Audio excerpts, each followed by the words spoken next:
Welcome to the Stop Down Photography Podcast, episode 107. I'm Scott Davenport. Today's topic is the Adobe Lightroom Photoshop subscription worth the money?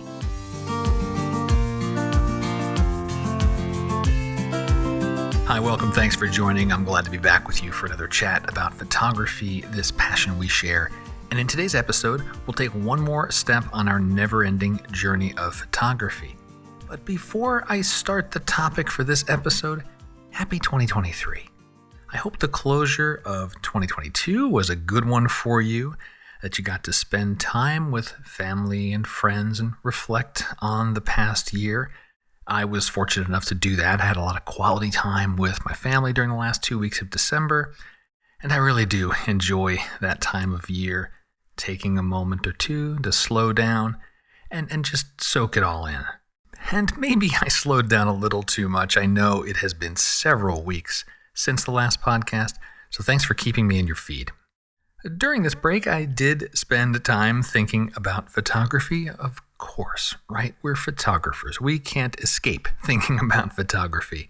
I thought about the art, what things I want to do or try in 2023 to further my skills with photography.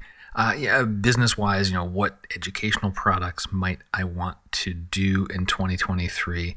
And even a little thinking out into 2024. I'll talk about workshops later in this episode, but I'm already thinking 2024. What kinds of workshops do I want to do? Because I'll start planning for those in 2023 and visiting places if I need to get boots on the ground, all that kind of stuff. But I also found myself thinking about subscriptions. And no, not offering my own. I dabbled with that with Patreon, and it ended up not being a fit for me. But I'm talking about being a subscriber to other things. Because it seems that everything is a subscription now or turning in that direction. And not just photography, right? Entertainment services, news feeds, Amazon products. Subscriptions are everywhere we look. In photography, Adobe was really the first to make this pivot, right? I've been an Adobe subscriber for 4 or 5 years now, the photography plan, Lightroom, Photoshop. And so at the end of 2022, I paused and said, is my subscription worth it? And that's what we'll explore in this episode. If you enjoy this podcast, please share it with a friend, on social media, with your camera club. And if you can, leave a rating and especially a review for the podcast.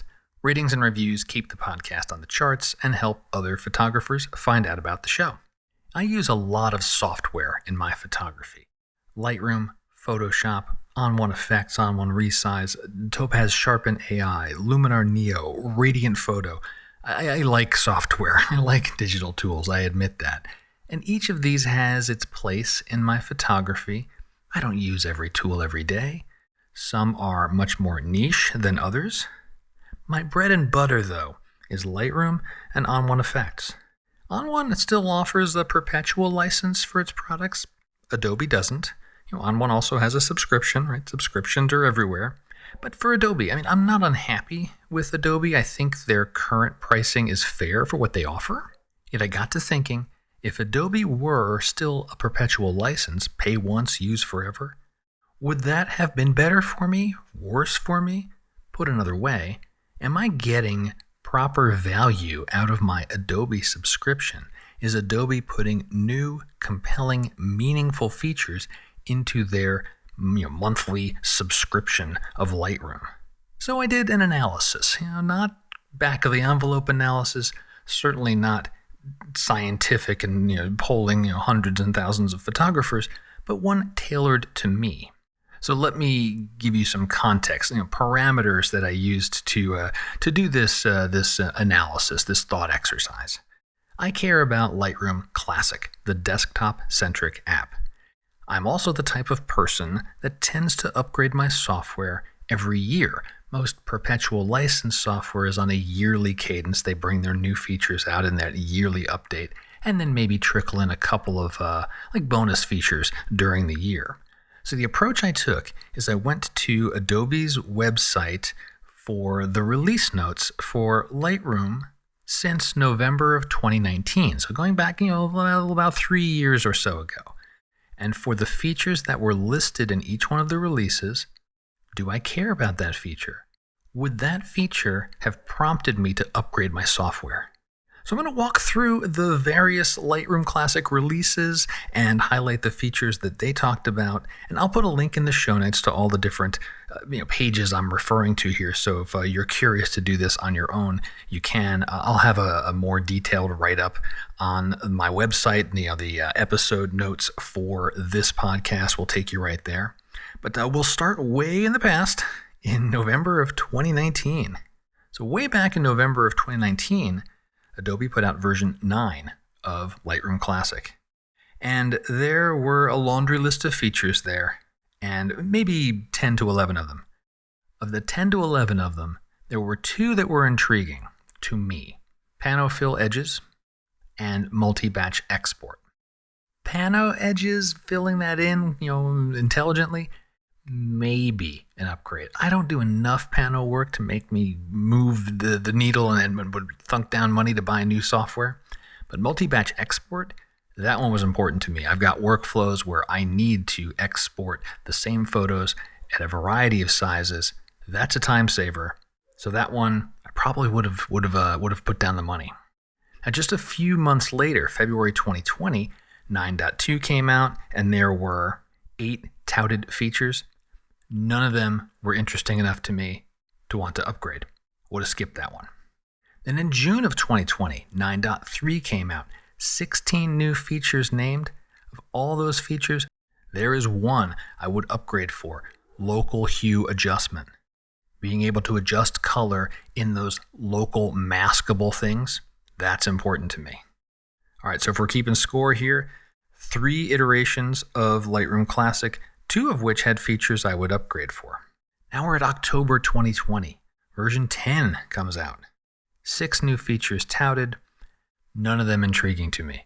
That was a major version change. Nothing intriguing for me. I would have skipped it. Same thing happened with 10.2, which came out in March of 2021. So this is about a 5-month gap. They had some performance improvements, bit of camera advancements, new cameras, new lenses, that standard support thing they do. That's it. It was a pretty boring release. June of 2021. Now we're well into the 10.x cycle. 10.3. The big touted feature was super resolution, and then they had maybe 7 or 8 other ones. Super resolution, not interesting to me. One is I already own ON1 Resize. But 2, I understand what they're doing with that technology. It just wasn't that intriguing to me. It wasn't that compelling to me. So I would have pretty much skipped the entire 10.x upgrade cycle. Now in October of 2021, things really changed. I think this is where Adobe really started to kick into high gear with some major new features. The 11.0 release, major overhaul in masking. This is where we started to get sky masking, automatic, the subject detection and masking, selecting those things, being able to do targeted adjustments, the luminance ranges, the color ranges, major masking overhaul. So absolutely positively, those things alone, I would have upgraded without hesitation. June of 2022, we got up to the 11.4 release, and the big thing there for me was a proper way to invert masks. Once again, I would have paid to get that feature because the workarounds were doable but quite annoying. And they also brought in sky and subject batching, so you could start to do adaptive presets. A preset that would say, find the sky, do this to it, and start to blast those across the set of photos, in addition to a variety of other features. But those things in 11.4 were interesting to me. And that kind of brings us to the recent times. The recent present here is October of 2022, another major release, 12.0. This added in content-aware remove, long absent from Lightroom, finally added, and another major overhaul to masking, not just sky selection or subject selection, but general object selection. The user can pick the objects they want to mask. Major feature, definitely would have opened my wallet and bought that version. So over those 3 years, Adobe had version 9, 10, 11, and now 12. 3 of the 4, I would have upgraded. So assuming, $100 to $20-ish per upgrade, I would have upgraded and spent roughly the same amount of money as my $120 per year subscription to Lightroom updates. And, of course, I get all these other updates that were in there, these additional features that maybe they weren't marquee and wouldn't trigger me to open my wallet. But those features are there. And I haven't talked about Photoshop, which, fundamentally you can do everything in Photoshop. If you remember, back in the day, Photoshop was multiple hundreds of dollars for a license. It's part of the Adobe subscription. I'll use Photoshop as a conduit to get to other plugins. All in all, for me, for my photography, and my general purchasing habit of upgrading software each year as the new marquee features come out, the Lightroom subscription makes sense for me. I'm glad that I looked at the information kind of a little rationally, as much as you feel like you're renting the software. But if you're that kind of photographer that is going to upgrade and get those new versions, I do think the subscription angle has its place. And for me, it's workable and it's not costing me anything extra, and I'm getting other features and other access to other tools as a result. I do wonder what will happen when I stop making new photos. Adobe says, great, what you have today, you can run as like cataloging your photos. You can look through your library. You can export the photos as JPEGs. You just can't develop new ones. If that holds true, I'll be okay. But that's the nature of the photography industry. We just don't know the future. We'll just have to see how that unfolds.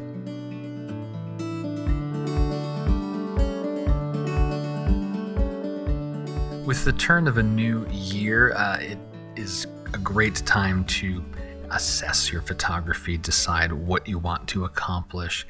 And I think it's a great time to look at photo workshops. Think about where you want to go with your photography this year and find a workshop that will help you get there. Now, it might be a location you want to visit and you want to tap into someone that has the local knowledge with a photographer's eye. It could be a technique you want to learn, maybe working with filters, photographing water, or astrophotography, street, whatever it may be. You go find a workshop that will help you grow those skills. One of the very first podcasts I did, episode 3, was all about workshops and how they ignite your creativity. I'll leave a link in the show notes. If you're relatively new to the podcast, you will have missed this one. Like I said, episode 3, going way back, almost 3 years now. Have a listen to that, because it's more than just the workshop itself, either the place you go or the photographer you connect with or join up with, but the entire immersion of being in photography. I just wholeheartedly endorse going on a photo workshop, and aim for a photo workshop, not a photo tour. A tour will get you to great photo locations. A workshop gets you to great photo locations and gets you the instruction and coaching you'll want to improve your photography. And that's key in my book. That's a key distinction. So find yourself a workshop this year. And yes, I am hosting photo workshops in 2023. In fact, I just returned from a scouting trip for my Death Valley workshop happening later this month in January. And in April of this year, I'm hosting 6 photographers in Big Sur, California, one of my favorite places to photograph. Now, both of those workshops are sold out. However, space is available in my Oregon workshops happening in November of 2023. I'm hosting 2 workshops in Oregon this year. They're out in November. So you've got time to think, time to plan, because there's space available in both. The first one is the Oregon Coastal Adventure. This runs November 7th through the 10th of 2023, and will concentrate on the central coast of Oregon in that workshop. Places like Cape Perpetua, Yachats, Heceta Head, we'll poke inland a little bit to Sweet Creek. It's an excellent hike with superb photo opportunities. And the workshop's headquartered in the historic center of Florence, Oregon, right on the Siuslaw River. The town in and of itself is a wonderful place to make photos. So that's the first Oregon workshop I have. Then the following week is Bandon Beach and Beyond. This workshop runs from November 13th through the 16th of 2023. Based in Bandon, Oregon. It's a town like perched on bluffs overlooking its amazing signature sea stacks. It's a quintessential Oregon coast. Headquartered in Bandon, but we branch out and explore Oregon's southern coast. Everything from Shore Acres Park in Coos Bay, Port Orford, Lone Ranch Beach, Sisters Rock. There's so many places between Bandon and Brookings at the southern border of Oregon. It's Candyland for the landscape photographer, especially if you love rocky, dramatic coastline. Each workshop is limited to 6 participants, so small groups, great locations. All the details, pricing, dates, where to stay, FAQs, all that. It's on the workshop pages on my website. And of course, I have links in the show notes of this episode. I hope you'll join me in November to photograph Oregon. But more generally, I hope you find a workshop in 2023 that will help you improve your photography. That will wrap up this episode of the Stop Down Photography Podcast. Thanks to everyone that supported the show through comments, reviews, shares. I can't thank you enough for that. It does truly mean the world. It does make a difference. If you're interested in learning more ways that you can support this show, there's links in the show notes. Of course, there's links in the show notes. There's always links in the show notes. You can also click the Support My Work button on any page of scottdavenportphoto.com.